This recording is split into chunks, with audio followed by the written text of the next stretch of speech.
Hey everybody, my name is Jim and I have a 2019 Jayco Redhawk, and my 2019 Jayco Redhawk has a Soundstream radio in it. And a lot of the new 2019 Jayco Redhawks, Greyhawks, Senecas all have this same radio. It's not a great radio, but it's not a horribly bad radio. I just kind of want to go over some things that kind of make it a little better experience. So the first thing here, I'm going to go to the home screen, which is the little house right there.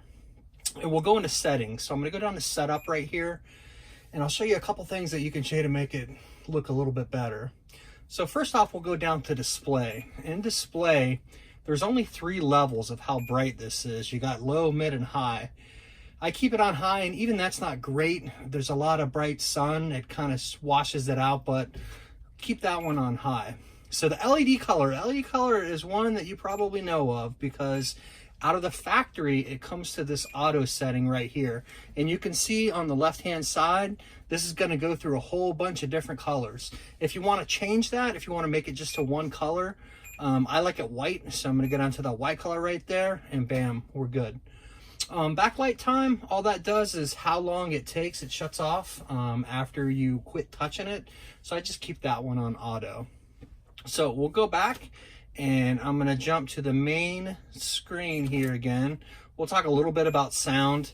It does have an EQ. The speakers that are in this are stock, so they're not great. You're hearing it beep. If I turn off that beep right there, now you're not going to hear it beep. I keep it on, no biggie. Loud, it's not going to work too well with these stock speakers, so I'm going to keep that off. Subwoofer, same thing. It does have a subwoofer output. I don't utilize it. And let me get back to it. I'm going to jump back to there. Go to setup, go to sound. And yeah, I keep this up, and the subwoofer needs to be off because that's just the output. It doesn't have one hooked up. So we'll go to radio itself. There's a lot of settings here that don't really apply to us. In America, the main one I'm going to keep it on is USA. That's going to be fine there. The other two, or the other settings, I'm not going to worry about. So I'm going to go back to here. Oops, I'm going to go, sorry. I'm going to try to do this all in one take. I don't want to have to edit a whole bunch of stuff together, so I'm going to make mistakes. Just bear with me. I'm going to go to, this time, down to general. So general, auto connect is going to be with your phone itself for Bluetooth. Clock display, I keep mine on. It's going to show up right in the top corner.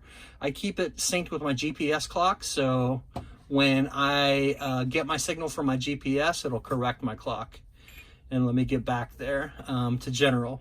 So the rest of the things there, daylight saving time's off, EEPROM reset, we'll be resetting the whole radio, and I don't really want to do that now. So DVD is a couple of things. You know, I would definitely want 16:9 on the TV because that's the TV I'm outputting it to.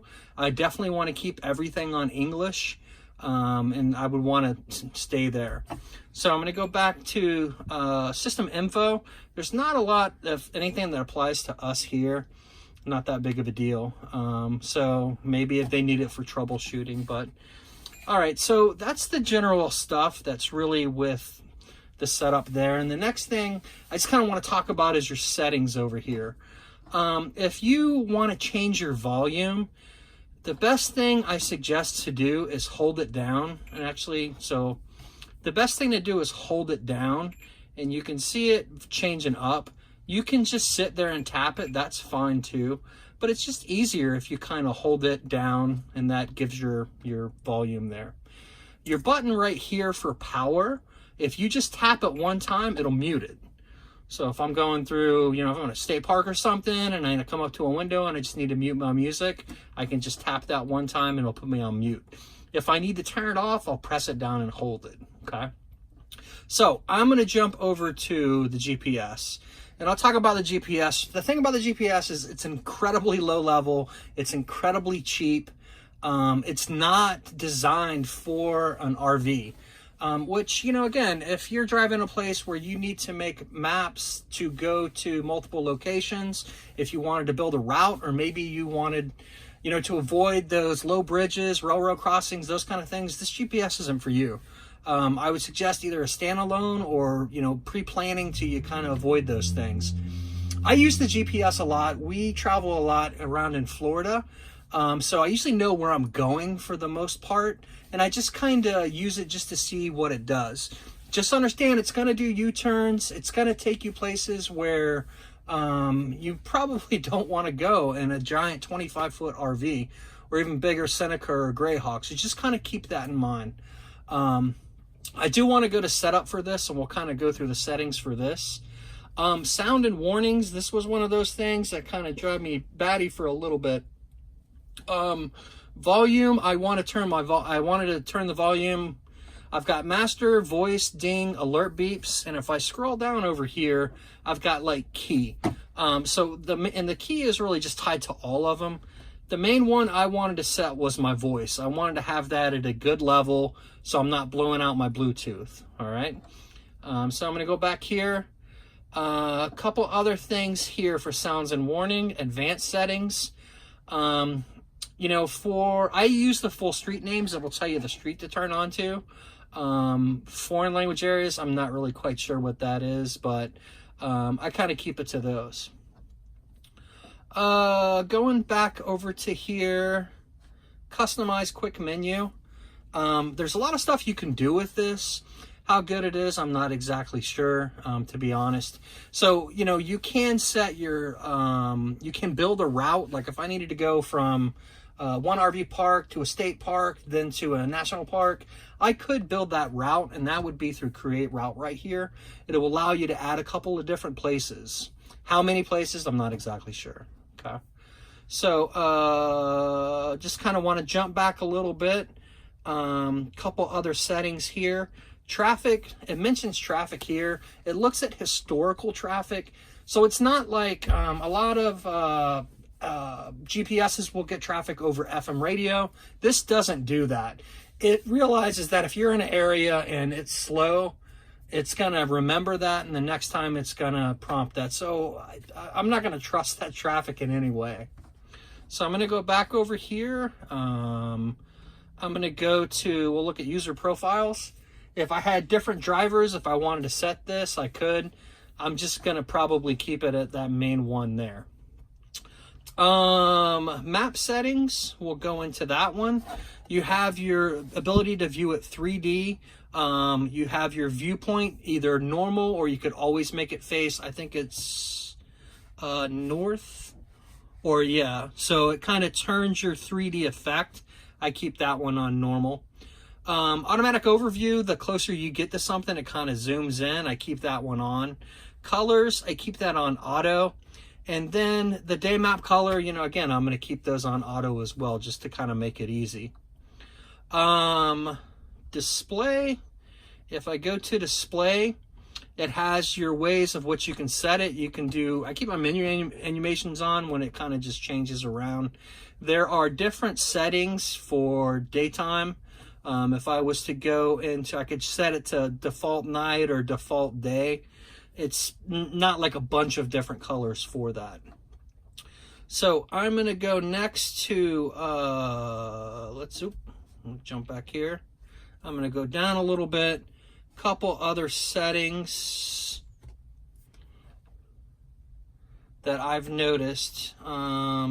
Reset to defaults, that's going to erase everything and bring it back to settings. And remember, that's just your GPS. That's not like multiple, it's not the radio itself, okay? So I want to go back here. I want to go back to setup again. And there's a couple things that I wanted to find, if I can remember where they were. So again, I'm just trying to do this as one big video. I guess that's it. A couple other things. I'm just going to go through settings one more time. Customize. Quick menu. My route settings. Oh, route settings, you know, again, it has vehicle setting right here. It has just, these are just pictures. So you could be a car, you could be emergency. I set it as a bus. That doesn't have anything to do. All that is just a picture of that shows up on the screen. So don't think that when you go into that, it's going to look for your height or it's going to try to avoid those kind of things. It's just a picture.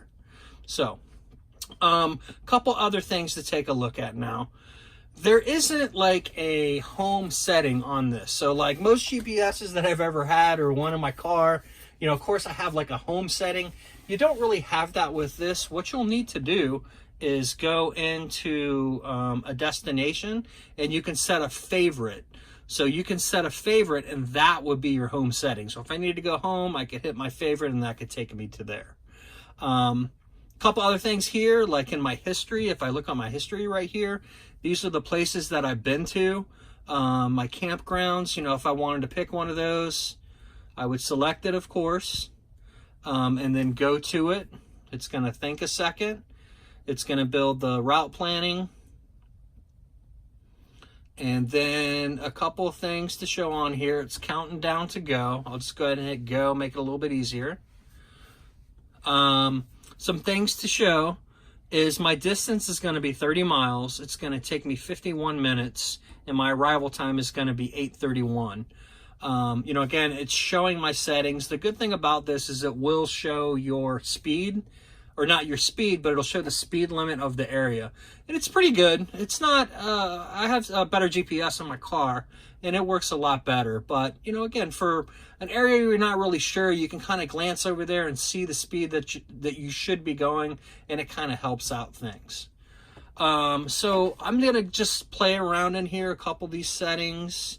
Here's my volume. So to get to that, I kind of went to this little weird looking button right here, and then that's going to give me my ability to do my volume here. Okay. One other thing I wanted to find in my menu, let me just drill down a little bit. It's going to take me a second here. Sound and warnings, I believe it was. Oh, sound and warnings. So if I go back here, and I just want to show you from the main menu, this is one of those things that a lot of people get driving crazy by.